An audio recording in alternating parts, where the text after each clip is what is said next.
আজ অনেক দিন পর ছাদ খোলা পেয়ে আমরা মা মেয়ে মিলে ছাদে চলে গেলাম। আসলে শীতের সকালে মিষ্টি মিষ্টি রোদ পোহাতে কিন্তু ভীষণই ভালো লাগে। আগে যখন বাসায় ছিলাম তখন প্রায় প্রতিদিন সকালবেলা শীতের সময় মিষ্টি মিষ্টি রোদ পোহাতাম, কিন্তু শহরে আসার পর এই জিনিসগুলো কেন জানি না মনে হয় ভুলে গিয়েছি। আসলে শহরে আসার পর থেকে না গ্রামের অনেক কিছুই এখন অনেক বেশি মিস করি। আর ছাদে যাওয়ার পর এতটাই রোদ ছিল যে আমি ভালোভাবে চোখ খুলে তাকাতেই পারছিলাম না। হ্যালো এভরিওয়ান, আসসালামু আলাইকুম। সবাই কেমন আছেন? আশা করছি সবাই ভালো আছেন। আলহামদুলিল্লাহ আমরা অনেক বেশি ভালো আছি। চলে আসলাম আবারও নতুন একটি ভিডিও নিয়ে। আশা করছি শেষ পর্যন্ত সঙ্গেই থাকবেন। তো আজ সকাল সকাল ছাদের দরজা খোলা পেয়ে আমরা তিনজন মিলেই ছাদে চলে গিয়েছি সকালের নাস্তা সেরে। তো আমি সেখান থেকে একাই চলে আসলাম, কারণ আমার মেয়ে কিছুতেই আসতে চাচ্ছে না, তাই তার বাবা তার সঙ্গে ছাদেই রয়ে গেছে। আর এখন আমি দুপুরের রান্নার জন্য প্রিপারেশন নিচ্ছি। তো আজ ঠিক করেছি দুপুরে রান্না করব সবজি দিয়ে রুই মাছ। আসলে রুই মাছ দিয়ে সবজির তরকারি শীতকালে কিন্তু ভীষণই মজার একটা তরকারি। আসলে কেন জানি না এখন মাছ ভাজি করে রান্না করে খেতেই বেশি ভালো লাগছে, তাই আমি মাছের পিসগুলোকে লবণ হলুদ এবং মরিচের গুঁড়া দিয়ে ভালোভাবে মাখিয়ে ভাজি করতে বসিয়ে দিলাম। আর এখন আমি সবজিগুলোকে কেটে রেডি করে নেব। তো ভাবলাম যে মাছটা আগে বসিয়ে দেই, তারপরে সবজিগুলো কেটে নেই, একবারে দুইটা কাজে সুন্দরভাবে হয়ে যাবে।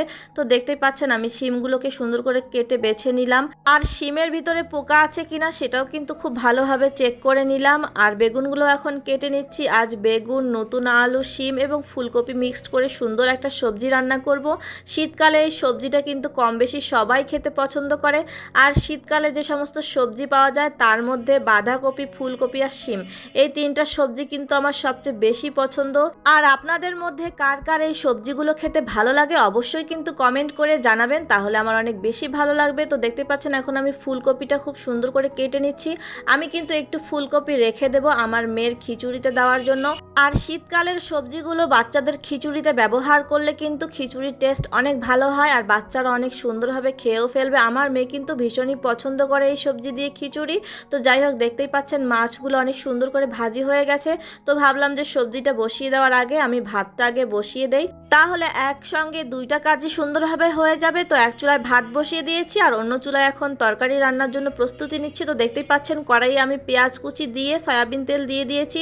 এখন এই পেঁয়াজগুলোকে তেলে খুব ভালোভাবে ভেজে নেব। তো আমার মেয়ে যেহেতু রুমে একা একা খেলা করছে, তো ভাবলাম যে তাকে একটু দেখে আসি সে কি করছে। অনেকক্ষণ থেকেই তার কোনো সারা শব্দ পাচ্ছি না। আসলে বারবার তাকে দেখে আসতে হয়, কারণ ছোট মানুষ কখন কি করে বসে, তাই তাকেও সবসময় চোখে চোখে রাখতে হয়। তো তারপর রান্নাঘরে এসে দেখি যে পেঁয়াজগুলো প্রায় ভাজি হয়ে গেছে। তো এখন যদি আমি এখানে শুকনা মশলা দিই মশলাগুলো পুড়ে যেতে পারে, তাই প্রথমে আমি এখানে একটু পানি দিয়ে দিলাম, তারপর গুঁড়া মশলাগুলো অ্যাড করে দিলাম। আসলে তেল অতিরিক্ত গরম হলে কিন্তু গুঁড়া মশলা দেওয়ার সঙ্গে সঙ্গে পুড়ে যায়। তো যাই হোক, দেখতেই পাচ্ছেন যে মশলাগুলো কিন্তু খুব ভালোভাবে ভুনা হয়ে গেছে। এখন আমি এখানে সবজিগুলো দিয়ে দিলাম। আমি কিন্তু আজ প্রথমে মাছ ভুনা করলাম না, কারণ মাছগুলো অনেক ভালোভাবে ভাজি হয়ে গেছে, তাই ভুনা করার প্রয়োজন নেই। সবজিতে একবারে মাছ দিয়ে দিলেই হয়ে যাবে।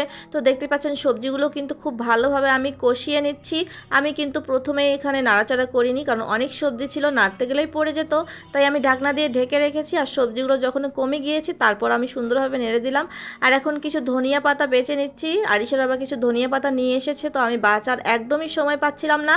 তো সবজিগুলো কষাতে দিয়ে আমি ধনিয়া পাতাগুলো বেছে নিলাম। আর দেখেন সবজিটা কিন্তু খুব সুন্দরভাবে কষানো হয়ে গেছে। আর এখন আমি এখানে পরিমাণ মতো একটু ঝোলের পানি দিয়ে দিলাম। আসলে ফুলকপি যেহেতু নরম, তাই আমি একেবারে বেশি পানি দিলাম না, পরিমাণ মতো পানি দিয়ে ঢেকে দিলাম। আসলে অনেক সময় দেখা যায় কি একটু পানি বেশি হয়ে গেলেই ফুলকপিগুলো একদম গলে যায়, খাওয়ার সময় আস্ত ফুলকপি পাওয়াই যায় না। তো আমি কিন্তু আজ এই তরকারিটা কুমড়া বড়ি দিয়ে রান্না করব, তাই আমি শুধু 3টা কুমড়া বড়ি নিয়েছি, কারণ আমরা 2 জন আর আমার এই কুমড়া বড়ি খেতে ততটাও ভালো লাগে না, তাই আমি পরিমাণে শুধু 3টা নিলাম। আর আমরা মানুষ যেহেতু কম, বেশি রান্না করে কি হবে। যাই হোক, দেখতেই পাচ্ছেন সবজিতে আমি মাছ এবং কুমড়া বড়ি সব কিছু দিয়ে দিয়েছি। আর নামিয়ে নেওয়ার আগে উপর দিয়ে একটু ভাজা জিরার গুঁড়া দিয়ে দিলাম, এতে করে কিন্তু সবজির টেস্ট অনেক বেশি হবে। তো দেখতেই পাচ্ছেন যে আমার রান্নাটা কিন্তু কমপ্লিট হয়ে গেছে। রান্নাটা কেমন হয়েছে অবশ্যই কমেন্ট করে জানাবেন। আর আমি কিন্তু একটু বেশি করে রান্না করেছি, যাতে সকালবেলা একটু বাসি সবজির তরকারি খেতে পারি। এভাবে খেতে কিন্তু আমার ভীষণ ভালো লাগে। তো আজকের ভিডিওটি এ পর্যন্তই। আল্লাহ হাফেজ।